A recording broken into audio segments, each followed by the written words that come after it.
This is going to affect every industry and every square inch of human society. AI has democratized intellect itself. Trust is the actual product here. That is the piece that you will actually get more time for.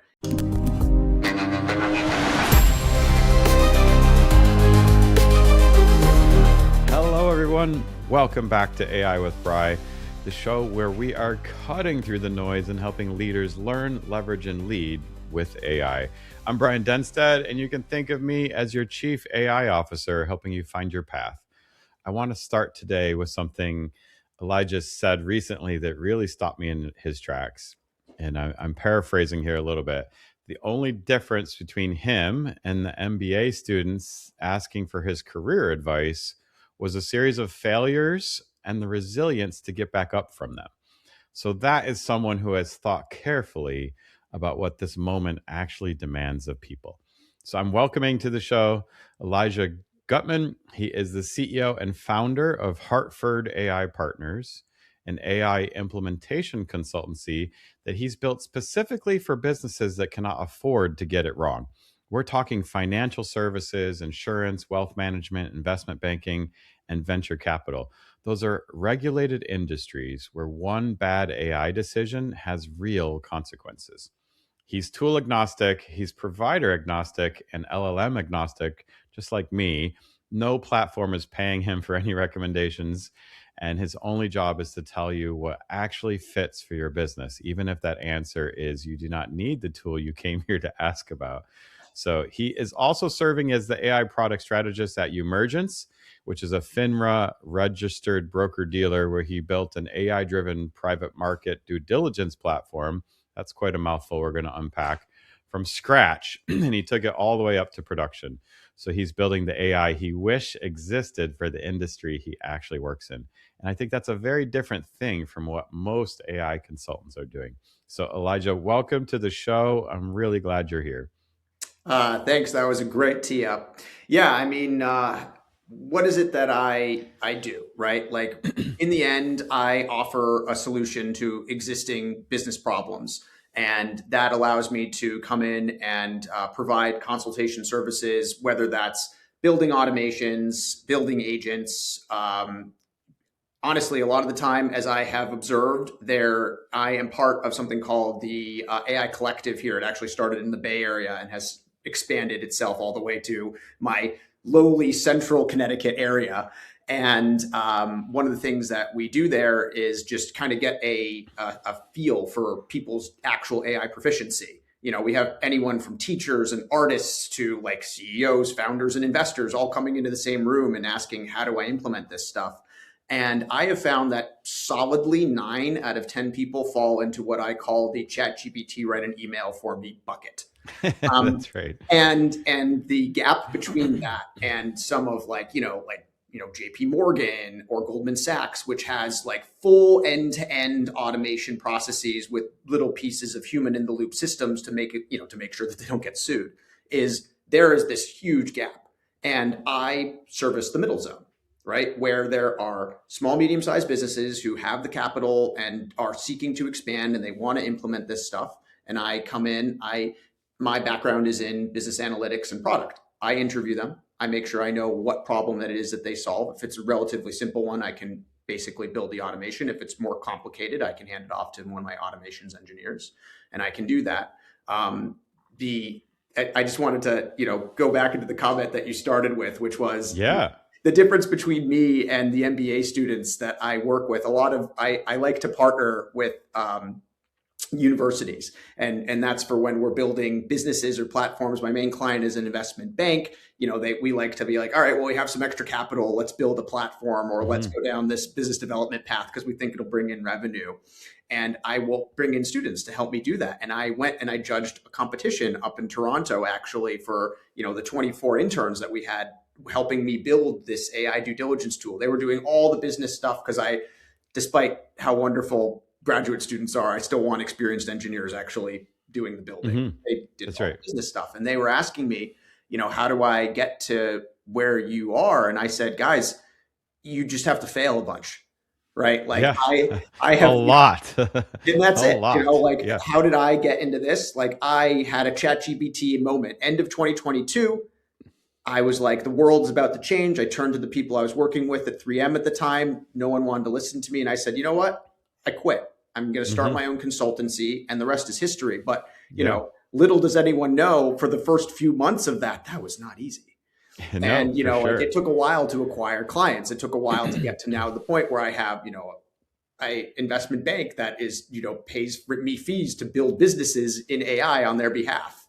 I love it. Well done, sir. Well done. I mean, it says those pivotal moments where you and I see the change before the rest of the world and we want to jump in on it and seize it. I mean, this is the learn segment, this first segment that we're talking about. And like that opening comment was just all about learning. It really, really is. And I know, like, I mean, I still fail today and I've been doing this for 30 years. Like, I'm failing forward through it. Like, my biggest pet peeve, the lesson that I learned was around time zones, date timestamps, universal time, daylight savings time, whatever. And like, I did energy trading, and I know I programmed in, this is before Claude could help me. I programmed in the time zone the wrong way for daylight savings time switch. Mm. And it cost my energy trading company probably $150,000. Ay, wow. Right. So that's $150,000 fail that I had, that, like, that's my little pet peeve in every single program now.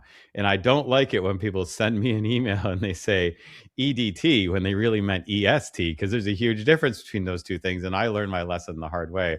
So like, we all have to fail through these moments. And I like, even with ChatGPT, I'm still failing. Like, okay, the AI stinks at that. Let me tweak my parameters and get the new one to do it the right way. And so it's all about failing fast and failing small where you can. Right? Like, I trip and fall. So anyway, I've been looking forward to this conversation. You and I have been talking offline a whole bunch. So I want to dive in a little bit more on some of these learning things that we have to Please. teach the people that are coming along on this AI ride with us. Um, you're in this investment banking space, like you said, and they have gone from not using AI to kind of using AI without ever hitting the stage where it fundamentally is changing the way they work. What's keeping them stuck in this kind of middle stage, do you see? Sure. So that exactly what I wanted to be talking about. So what it is it's learning how to go from not using it to using it to using it well to then going to the next stage, which is then how do I implement automations and agents? I find that you have to do this in a layered cake, right? You can't just put on the heaviest layer on top, which is here's how an automation is going to do a lot of work for you. Like, no, no, no. Like, first, how do we even tie the pieces together ahead of that? Or how would you do it? Great example, like I have note takers follow me into all of my meetings, right? Hmm. Well, so then how is that useful? How do you use a software like that? And I can show Yeah. them how. Okay.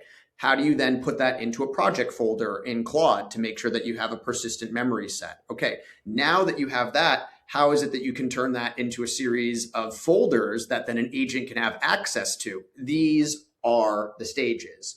And the Hmm. problem is that you can't expect the average person who is afraid to dive into this stuff. I mean, it just happened to me the other day, right? Like I was in a call and I was showing our new chief of operations at Emergence how to use some of these tools.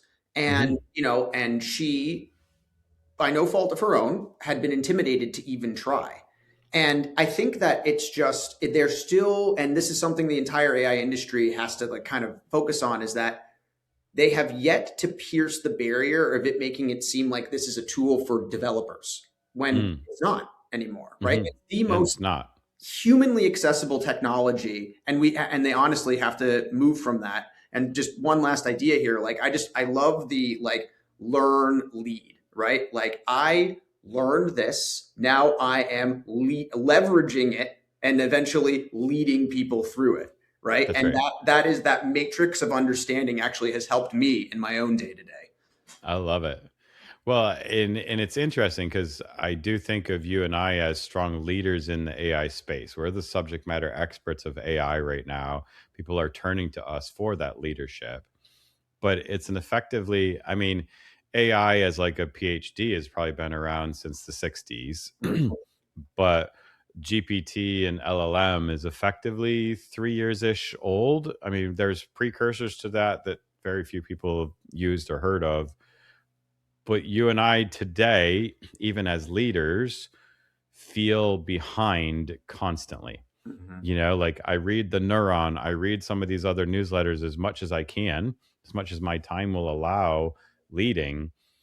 But what are you doing, to keep learning and to stay current week to week? Because it is changing so fast. So, first off, you have to admit the impossibility of the task. That's right. You have to. A brilliant thought leader he's a behavioral psychologist that I was reading long ago and far away said that the true path to knowledge is first humbling yourself and being able to be at the bottom of a hierarchy of knowledge, Hmm. right? And that really stuck with me, right? You have to just be like, you know what? I'm going to be bad at something for a while, and that's okay. Yeah. Because Yeah. everyone who's good at something used to be bad at that thing. That's right. And that's it. And so, how is it that I keep up with it? Well, I actually accepted that a couple of the businesses I'm building are actually going to be a bit slower, that I'm only going to have maybe, 15, 20 hours to do it while I take a smaller income and work more time with Emergence to do its full service AI overhaul. But what does Hmm. that mean? That means that I have now created an opportunity for myself where I will be getting paid to teach myself all of the new tools, right? That's I'm right. going to be playing with Obsidian soon. And Obsidian is this really, I haven't even turned it on yet. I downloaded it and haven't even turned it on yet. And it's the ability to have full visualization of all the files so that you Hmm. get it all just marked down. You give it access to all the folders on your computer, and it creates a 3D matrix that the agent will have access to. So instead of having to make these old RAG platforms, and just to demystify that, it's making it so that your AI is aware of exactly where it's digging data from. Hmm. They built a version that creates a beautiful visualization for you and for your agents to have access to know based off of any task that you give it exactly where to look. And it Hmm. has skills folders in there and tooling access. And this provides a one of the many solutions to the context window problem. Absolutely. I mean, it's so powerful. You're going to love Obsidian. I'm maybe a month ahead of you on it, Ooh. but lots of fun stuff to unpack there. I know you and I have talking offline, so I want to get a little bit specific here as we jump into almost the leverage section to some degree. It's this learning slash leverage moment, right? Like, I know you and I have talked about watching your own team do the day to day work, Mhm. looking over their shoulders, seeing exactly where potentially AI should take over. Do you have off the top of your head like a real example, a task or a workflow that used to take your team days and now takes hours or minutes? And what changed and what did that really unlock? Sure. So I have personally built the automations for myself, but I am in the process of actually going through multiple vendors that can do it in a compliant way inside of the FINRA-registered space. But I can Hmm. give you a workflow on my behalf. So a lot of what I do is product work. So what is a big part of product work? You're interviewing stakeholders. You're asking them what it is that you want them to build, right? That they want to get built. Hmm. And so, how is it that that used to work? Well, you would do many multiple hour sessions. You would ask them a question. You would say, I apologize, I have to write this down. Or if you were lucky enough to be working in a larger institution, there would be somebody who would be recording it that entire time. And you would go process by process. What is the sign up form going to look like? What happens after the sign up form? Right. And just, bit by bit, just you have to just think in schemas, you have to think in Hmm. data and translate that into non-technical language to ask questions and then back to technical language later. I have created an entire end-to-end process where I do not need to do that anymore, right? I love I it. ask people basically very similar questions as to what it is that they want to build. I feed that transcript through an automation directly into a Claude project folder, which has a few skills files access, and gives me back a pre-created product requirements document that, based off of that transcript, builds the entire platform from start to finish in a very basic way and gives me outstanding questions to then go back and ask them. I have to only maybe interview them for a total of 4 or 5 hours instead of 2 total weeks of time to build out an entire documentation set that is built in the exact language that an engineer needs to see.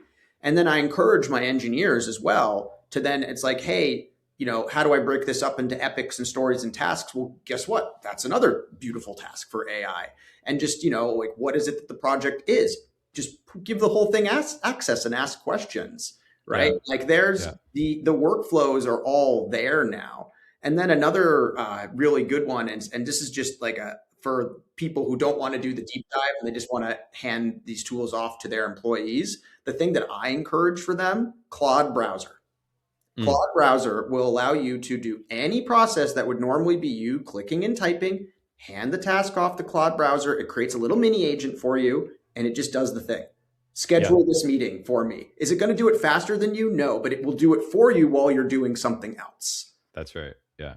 It's such a sharp point. I mean, I really like what you said about asking the right questions and pulling the knowledge out of the people you're interviewing. Because I keep saying that on the show. The gap is between dabbling with the AI and actually like redesigning your workflow around it is where the value lives. And what you're describing is exactly that gap, but it all comes back to the questions that we ask so that you can get the downstream output that you're really looking for. So, you're building, I want to talk more about this leverage component, right? You have I think described, either was it on a blog or some other time we were talking about, like reducing what you were just saying, the PRD authoring time by 60-70%. Oh, now right? I've reduced it by 95% now. Right. So it's just amazing.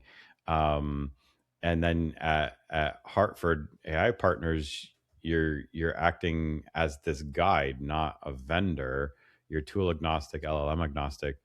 Everybody's trying to sell something, right? How are you trying to maintain that independence?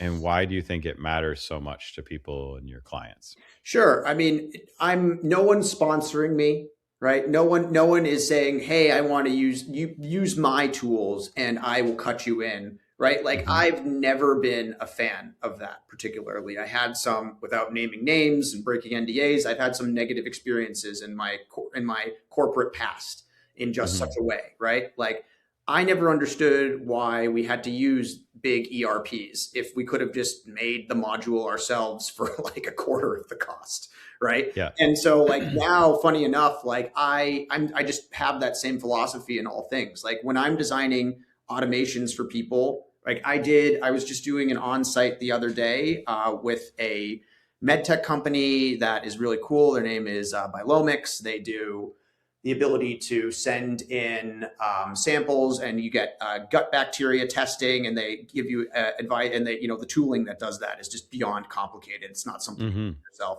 And, they were asking me like, well, how do I build in automations and everything? And they're showing me the whole laboratory, and I created this whole report for them. And I was like, well, you know what I can help you with is billing, invoicing, outreach, right? Like I didn't try and sell them a dream of being able to like automate all their processes. Like, yes, can you build AI into robots? Like 100%. Do they have the $150,000 it would take to do that? Like probably not, And so why am I very focused on being like tool agnostic?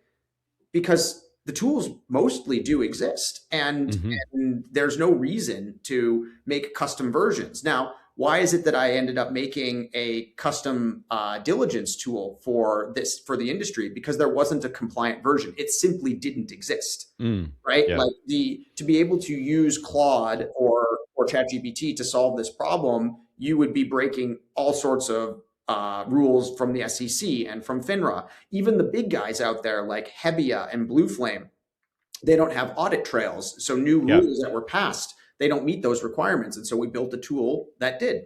Is it better than Claude? No, but does it do it in a compliant way? Yes. Yeah, 100%. Absolutely. Well said.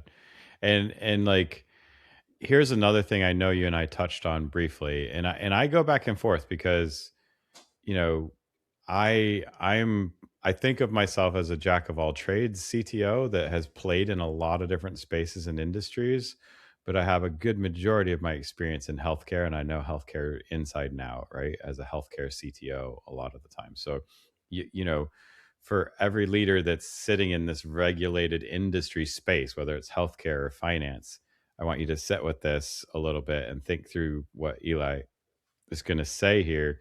You said building AI for finance without living in finance is like designing that cockpit without ever flying the plane, right? So, for a financial services leader who might be listening to this podcast, who's been pitched by 5 different AI companies this month, right? Buy my stuff. What do you think are like the 3 questions they should be asking every single vendor that most of them won't even have a good answer to, probably? Who was the subject matter expert who initiated the building of your company? And Okay. that's the question. I don't even know that I would ask two more, Okay.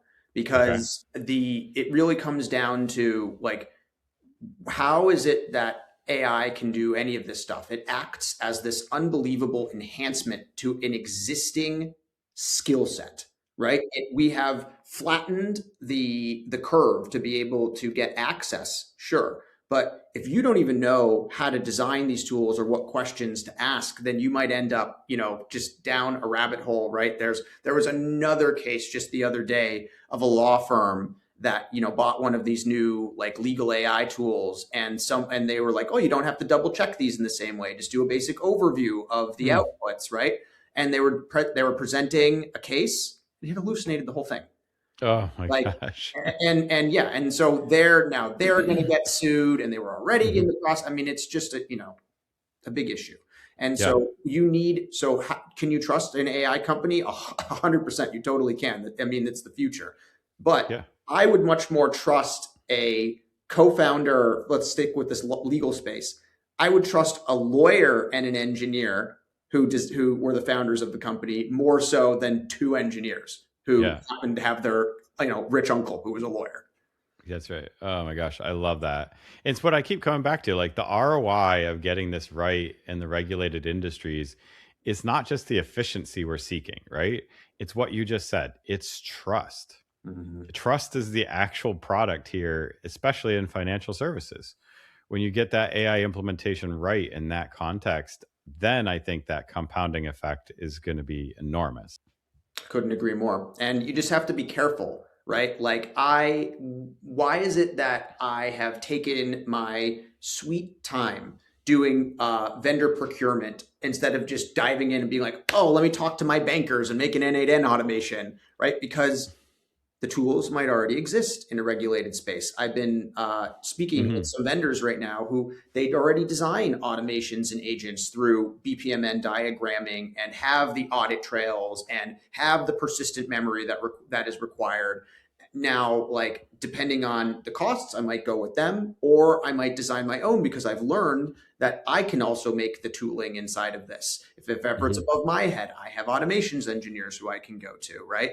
It's all about, it's surrounding yourself with subject matter experts, people who have both the technical understanding as well as the base expertise in whatever vertical it is, so that you can ask them, Hmm. and taking your time, right? Like, I know that we all want to move so fast, and we're That's all right. have FOMO and everything, but just pause. And this is something that I have encouraged, both of myself, of which, funny enough, I'll be starting the week after next, as well as some of the other founders I'm around, and established owners, which is, guys, we all need to take 2 weeks. We need to block out some time, and we need to go over these tools and see what ones we can implement, instead of just rushing and handing it off to somebody else and then having a catastrophic error down the line. Oh my gosh. Yeah. I tell every company I'm working with an AI project right now that same thing. Like, let's pause for 2 weeks. Like, let's really let the developers get in, fail forward through this AI learning curve a little bit, and come out 2 weeks later with all these ideas that we want to build into the process and stuff.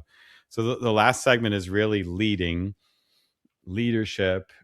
And I mean, I saw you post about this recently. We talked about it at the beginning of the podcast. This is such an important angle. You were judging the capstone project. You were talking to the capstone project people about the great reshuffling. So, I think that I want you to explain what you're talking about with the great reshuffling. And then, that goes into what I think is your strong leadership philosophy. And it's applying to how organizations need to really approach AI right now. So, talk to me about that, and how do you take that mindset, like fail, learn, get back up, and install that into financial service companies that are by nature risk averse and like compliance driven? So I had an interesting week while I was up in Toronto. I Let's start with the end of the week, and then I'll go to the beginning. At the end of the week, I had judged a competition for a series of MBA students that we had interning for us for all of the creation of all of our business side of everything of when you start a company, deck, website, investor narrative, marketing, research, all the things that you don't need any technical expertise to be able to do. Um, what I had stated to them was the following: AI has democratized intellect itself, Mm-hmm. and they are going to, if they are willing to, be the most useful white collar workers that have been graduated in half a century.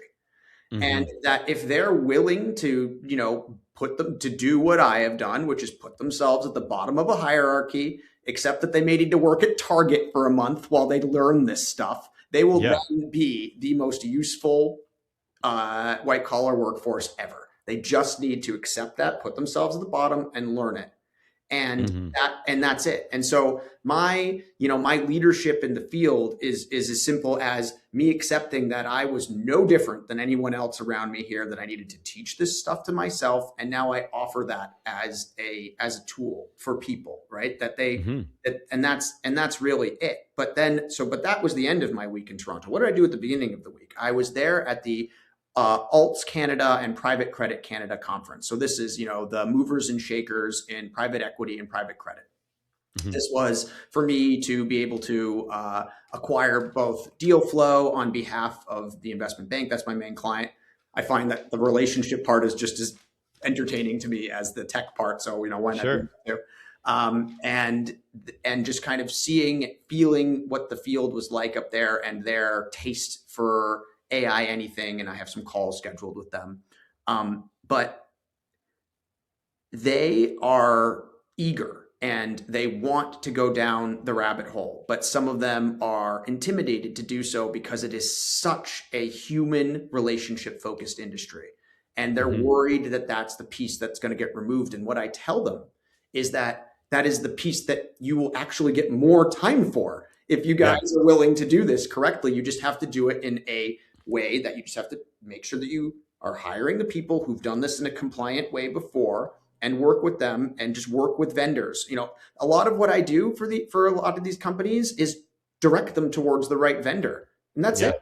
Like I Mm-hmm. don't and then I can step away.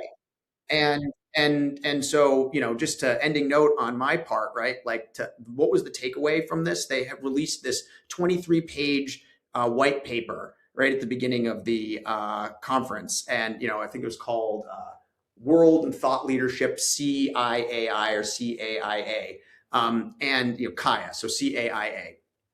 The one distilled line to take away is that AI is disrupting the very nature of how financial services and overall how finance works, because no longer will we need specialized individuals who are good at this one vertical.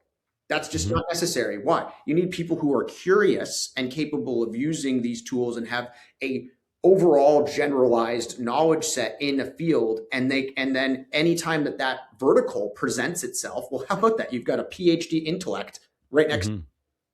Yeah. and that's it. And that is going to disrupt the entire industry and how it is that they need to be thinking about where they're investing, why they're investing, and who they're investing into.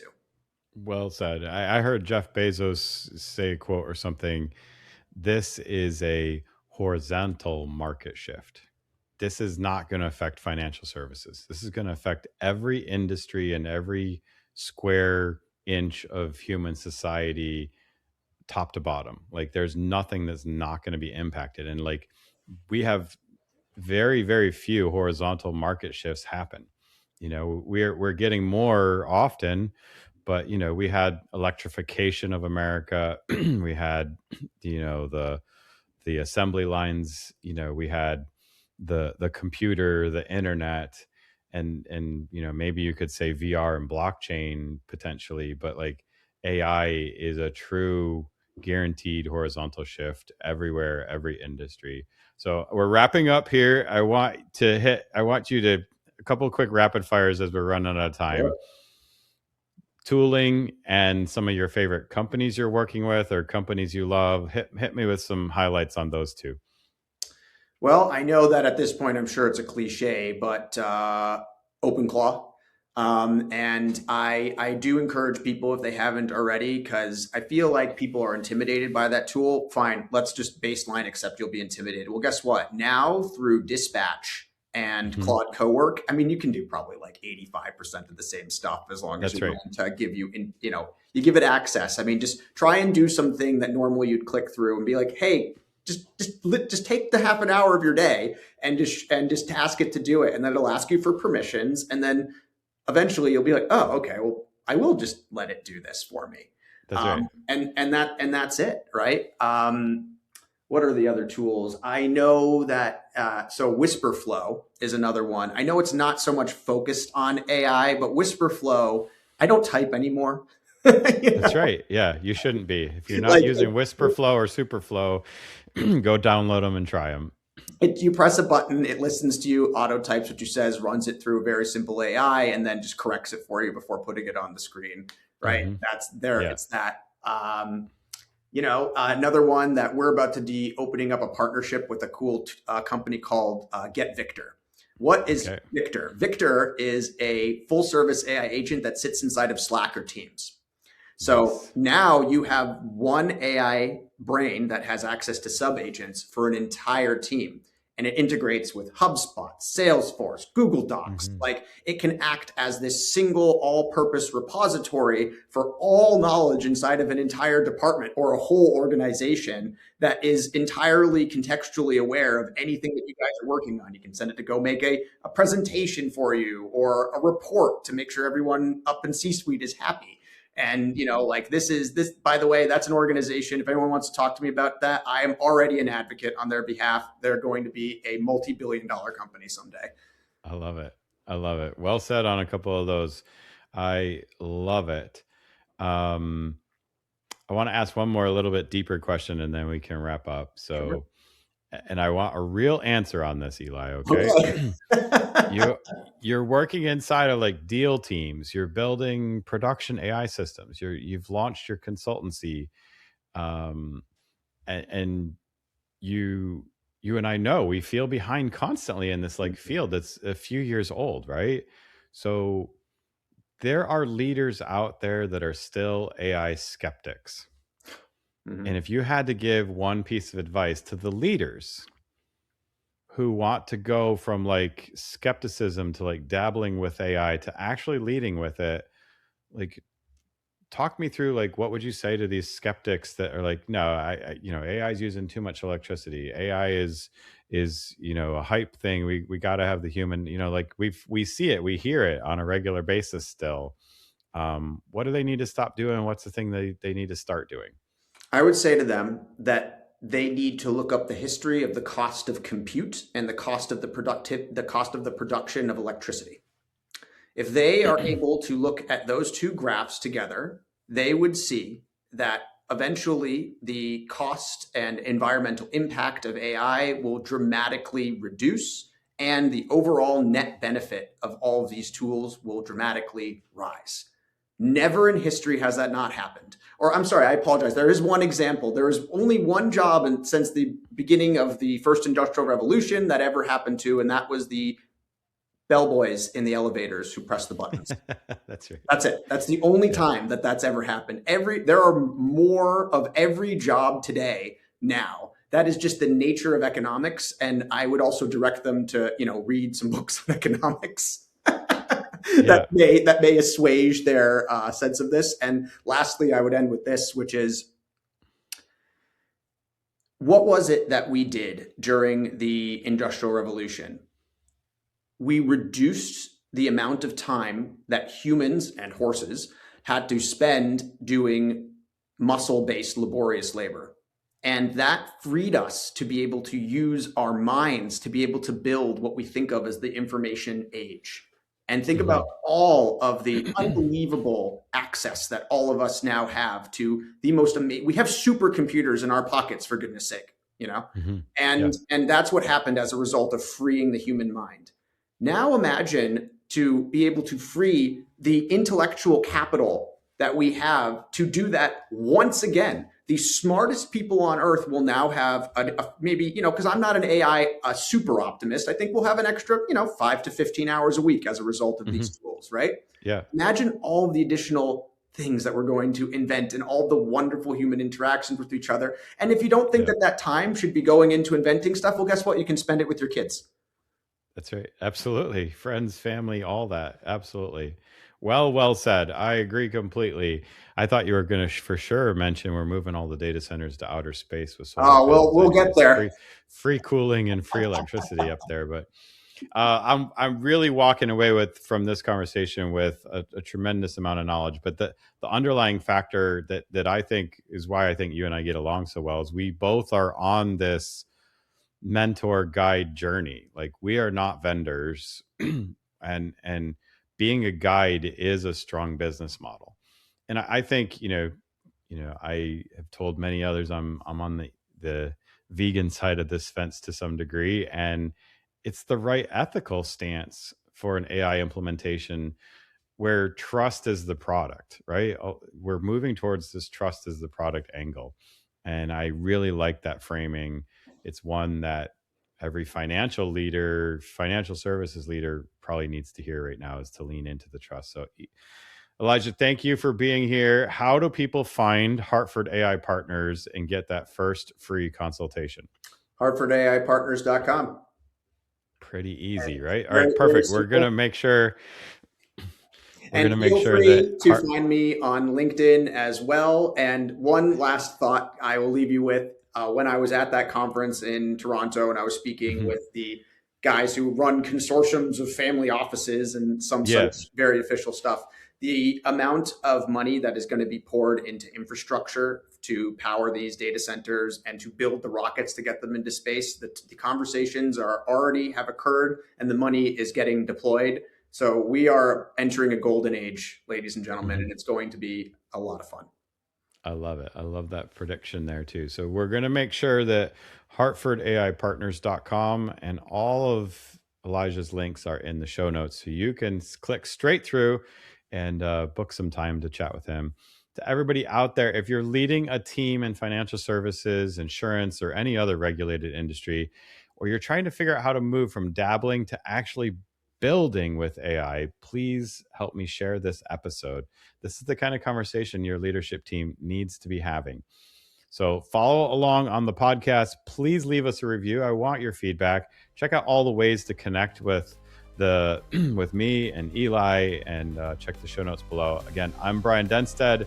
You have been listening to AI with Bri, and remember, the future doesn't wait. So learn, leverage, and lead. Thanks again, Eli. Great to see you. This episode of AI with Bri was hosted and produced by me, Brian Denstead.